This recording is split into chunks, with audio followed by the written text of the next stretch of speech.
нимаи аввали мавсим ҳамагон ба танқиди Килиан Мбаппе машғул буданд. Касеро ноҳақ гуфта наметавонем, зеро Мбаппе дар ҳақиқат шакли Бадтаринро нишон медод. ӯ дар бозиҳои аввал гол зада наметавонист. Рекорди офсайдҳоро дар Эл Классико зад. Имкониятҳои голзаниро ба самар намерасониду дар бозиҳои муҳим муқобили Ливерпул ва Атлетик пеналтиҳоро истифода бурда натавонист. Ин ҳама мушкилот набуд. ӯ ҳамчун капитани мунтахаби Фаронса талаб кард ки дар бозиҳои тими миллӣ даъват нашавад то истироҳат гирад. Баъдан бошад ба Шветсия рафта шабнишинӣ мекард. ӯ барои ба шакли хуб баргаштан аз бозиҳо даст кашида буд ва ин қарор ҳатто ба мухлисони ҳамлагар писанд наомад. мухлисони дастаи шоҳона омадани ӯро солҳо интизор буданд ва пас аз ҷалб шудан гӯё тамоман дигар Бозингар буд. Гуфта мешуд ки сабаб дар ҳамлагари марказӣ мондани Мбаппе аст ва ӯ наметавонад худро ба таври зарурӣ нишон диҳад. бархе дигар мегуфтанд ки омадани Мбаппе кори хато буд ва балансро гум кард, зеро даста бо Винисиус ва Родриго беҳтар бозӣ мекард. акнун ки нимаи дуюми мавсим меравад, фикру ақидаҳо дигар шуданд. Мбаппе ки дар аввал мазоқу масхара мешуд, акнун беҳтарин бозингари даста аст. ӯ дар шакли беҳтарини худ баргашт ва барои ҷоизаҳои имконпазир рақобат хоҳад кард. рӯзи 9 феврал Реал Мадрид дар хонаи худ бо Атлетико Мадрид бозӣ анҷом медиҳад. Ин бозӣ барои мавқеи аввалро нигоҳ доштан таъсири калон дорад ва агар Реал шикаст хӯрад, ба зинаи дуюм хоҳад фаромад. оё Мбаппе кӯмак мекунад ки дастаи шоҳона дар дерби Мадрид ғолиб ояд? инро танҳо вақт нишон медиҳад, вале шумо метавонед фаворитони худро бо 1x интихоб кунед ва фоидаи пулӣ низ ба даст доред. онҷо регистратсия осон ва пардохт аз тамоми гӯшаву канори дунё дастрас мебошад. ана барои шаҳрвандони Тоҷикистон бошад, то 8000 сомони бонус дар аввалин пардохт бо промокоди Touchfoot пешниҳод мешавад. силкаи лозима дар комментария. ба ҳама муваффақият. сифати бозии ҳамлагар дар як миҷа задан гум намешавад. Мбаппе солҳост ки яке аз беҳтаринҳо дар ҷаҳон мебошад. ӯ дар мусобиқаҳои бузург ба монанди финали ҷоми ҷаҳон дурахш карда рекордҳои зиёдеро ба номаш навишт ва ҷоизаҳои бузургро соҳиб шуд. ин бача дар насли нави футбол нотакрор дониста мешавад ва ҳунари худро дар фазои дигар гум накардааст.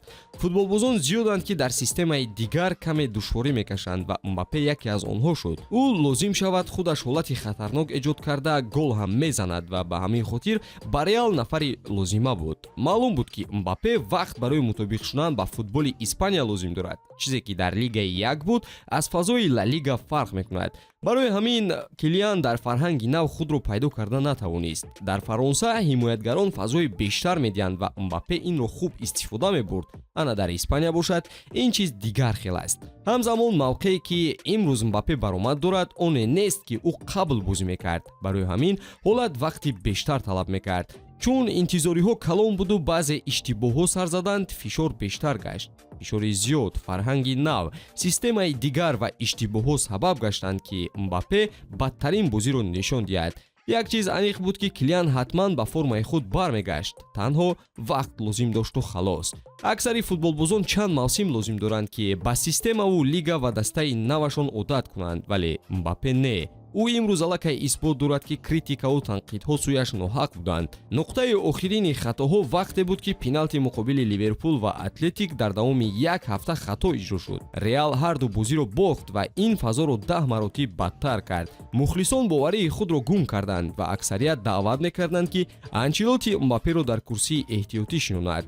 Мбаппе таслим нашуд ва худро ба даст гирифта роҳи беҳтар шуданро мегуфт. пас аз иштибоҳ дар он пеналтиҳо, Мбаппе муқобили Жирона, Севилья ва Аталанта голзанӣ кард. аммо хашми мухлисон аз натиҷаи бади бозиҳои бузург кам нашуда буд.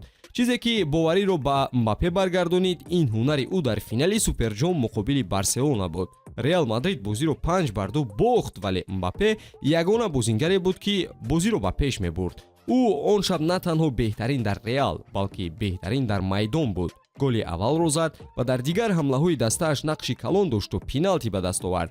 Килиан бешубҳа натиҷаи беҳтар нишон дод ва новаста аз ҳисоби дидор дастгириро сазовор буд.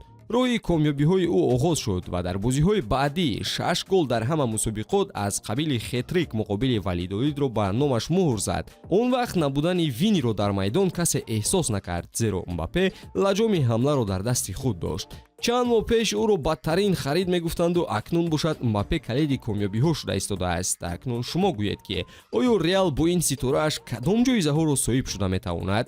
ҳатман дар комментария қайд карда наворҳои ҷадидро мунтазир бошед. то боздид дӯстон.